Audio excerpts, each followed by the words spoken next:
আপনাদের ঐক্যবদ্ধ থাকতে হবে, চিন্তা কিছু করবেন না। আপনারা ভাবছেন কবে হবে কবে হবে।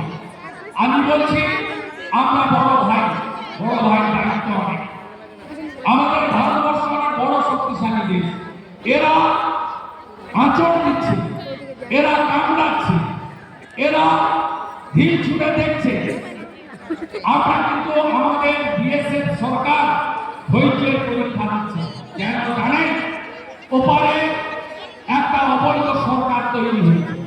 একজন নির্বাচিত প্রধানমন্ত্রীকে গায়ের জোরে প্লেনে তুলে নিয়ে পাঠিয়ে দিয়ে একটা মৌলবাদী সরকার, জঙ্গিবাদী সরকার, জামাতের সরকার, সেই সরকার পাকিস্তানের যারা নাতিপুতি আছে, রাজাকারের নাতিপুতি, যারা ৭১ হেরেছিল ভারতীয় সেনা বিএসএফের কাছে, মুক্তিযোদ্ধাদের কাছে, তারা ওখানে পিছনের দরজা দিয়ে এই ৫ মাস ক্ষমতায় আছে।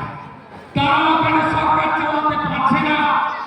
তারা ভ্যাবসা দিয়েছে, প্রত্যেক দিন মন্দির ভাঙছে, প্রত্যেক দিন হিন্দু খুন হচ্ছে, প্রত্যেক দিন ওখানে আইন শৃঙ্খলা শেষ হয়ে গেছে।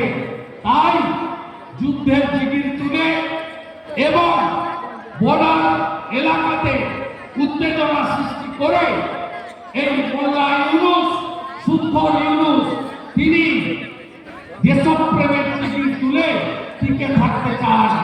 তাই এই সংস্কারই হচ্ছে বর্ডার। একটু ধৈর্য রাখুন। আমি প্রজাতন্ত্র দিবসের দিন আপনাদেরকে বলতে চাই, এক ছটাক জমি ভারতবর্ষে কেড়ে নেওয়ার ক্ষমতা কারণ নেই। দেশের বর্তমান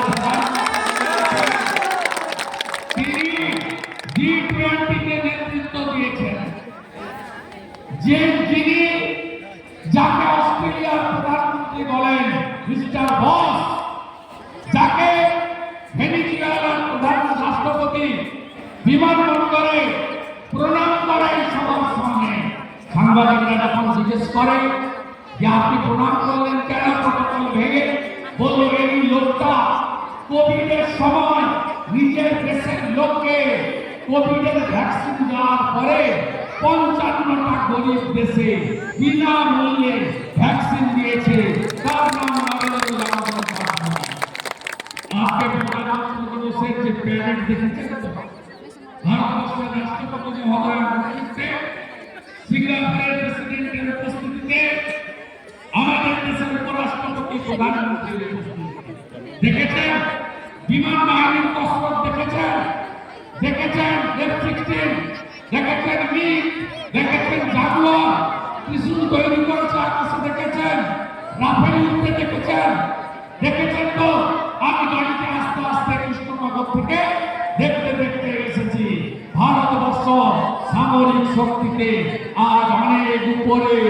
আমাদের ম্যান পাওয়ার লাগবে না, কয়েকটা ড্রোন ছেড়ে দিয়ে কেল্লা ফতে।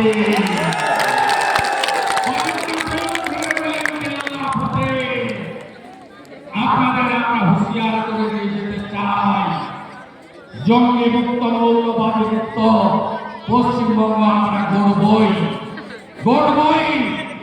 দ্বিজাতি তত্ত্বের ভিত্তিতে দেশ ভাগ হয়েছিল। মোহাম্মদ আলী জিন্নাহ, মুসলমানদের জন্য পাকিস্তান, আর আমাদের দেশ ভারতবর্ষ হয়ে গেছে হিন্দুদের জন্য। 1947-এর 20 জুন পশ্চিমবঙ্গ বিধানসভায় ডক্টর শ্যামাপ্রসাদ মুখার্জির নেতৃত্বে 58 জন হিন্দু আইনসভার সদস্য পশ্চিমবঙ্গকে ভারতে রেখে দিয়ে গেছেন। এই পশ্চিমবঙ্গকে এই রাজ্যের